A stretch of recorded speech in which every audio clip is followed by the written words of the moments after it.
आज के समय में ध्यान करने वाले व्यक्ति को मूर्ख ही समझा जाता है। कुछ लोग ऐसे हैं जो इस ध्यान को योग के नाम पर करते हैं। वो इस ध्यान को योगा समझकर एक्सरसाइज के रूप में करते हैं। आज के इस समय में बौद्ध धर्म में भी ध्यान का पतन हो चुका है। बौद्ध धर्म के लोग भी ध्यान पे अधिक श्रम नहीं करते। वे लोग भी भूल चुके हैं ध्यान के क्या परिणाम होते हैं। सबसे पहले हिंदू धर्म में भी ध्यान की बहुत प्रकाष्ठा थी। सभी लोग ध्यान किया करते थे, लेकिन समाज की मलिनता के कारण ध्यान का पतन हो चुका है।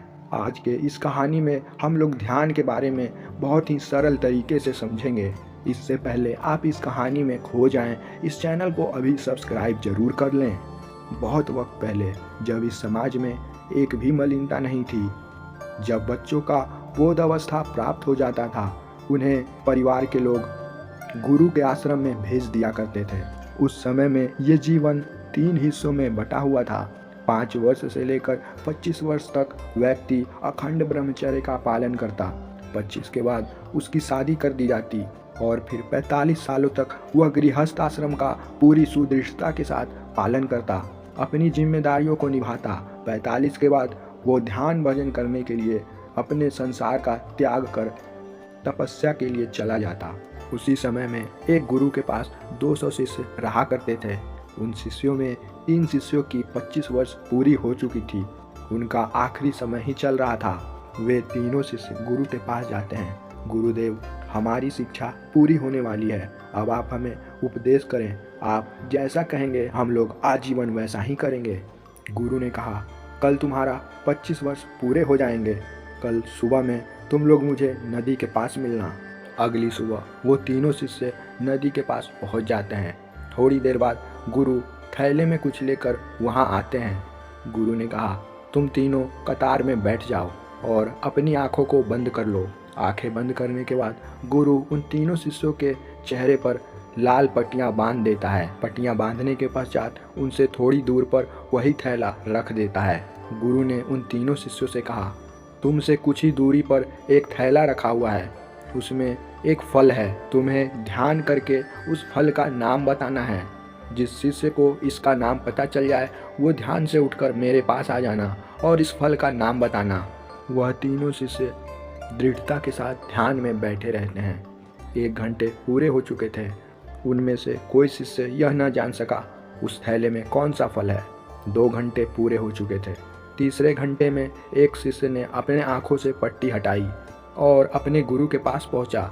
गुरु ने कहा, क्या तुम्हें पता चल गया उस थैले में कौन सा फल है? शिष्य ने कहा, गुरुदेव, मुझे पूर्ण रूप से पता नहीं चला उस थैले में कौन सा फल है, लेकिन मुझे कुछ अनुभूति हुई है जिससे मैं आपको उस फल के बारे में बता सकता हूँ।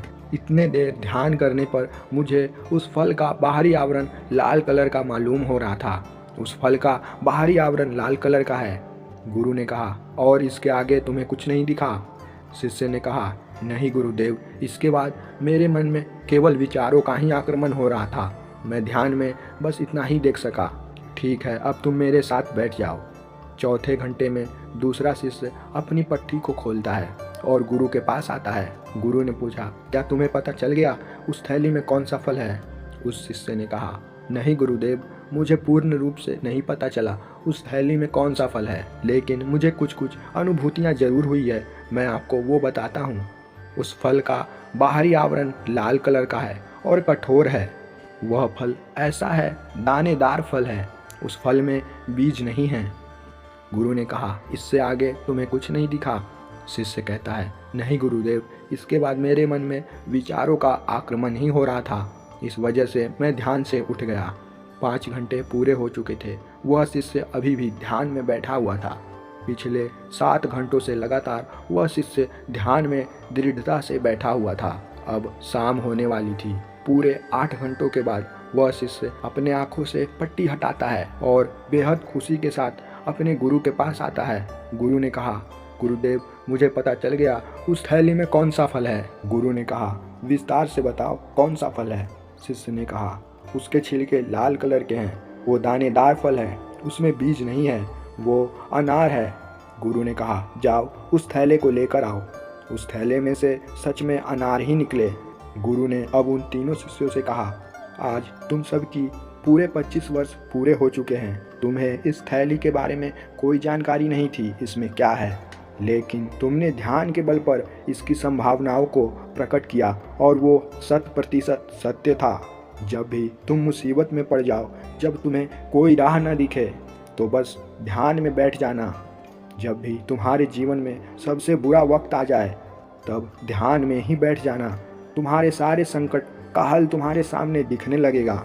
गुरु ने उन दोनों शिष्यों को 1 वर्ष के लिए और अपने पास रोक लिया और उस तीसरे शिष्य को आशीर्वाद देकर अपने आश्रम से प्रस्थान करने की इजाज़त दी। अब कहानी से बाहर निकलते हैं और सामाजिक जीवन में आते हैं। जब कोई व्यक्ति ध्यान करना शुरू करता है, उसके मन के विचार प्रकट होने लगते हैं। उसके अंदर ऐसे ऐसे विचार आने शुरू हो जाते हैं जो उसने कभी सोची भी नहीं थी। अगर कोई व्यक्ति नियम पूर्वक ध्यान करे, ध्यान की विधि जानकर ध्यान करे, उसके जीवन में अमूल परिवर्तन आने शुरू हो जाएंगे। व्यक्ति वर्तमान में जीना शुरू कर देगा।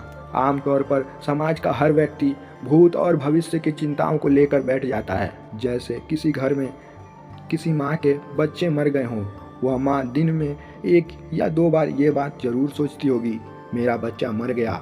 और दूसरी ओर किसी घर में कोई व्यक्ति हमेशा भविष्य की चिंताओं में पीड़ित रहता, भविष्य की चिंताओं में डूबा रहता और दुखी रहता। हे भगवान, तुमने मुझे कुछ नहीं दिया।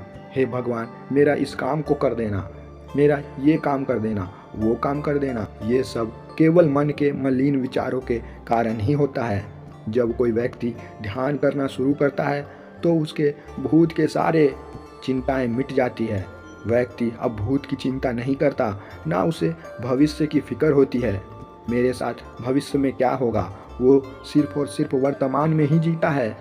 भविष्य का निर्माण केवल वर्तमान में ही होता है, ना कि भविष्य के सपने देखने से।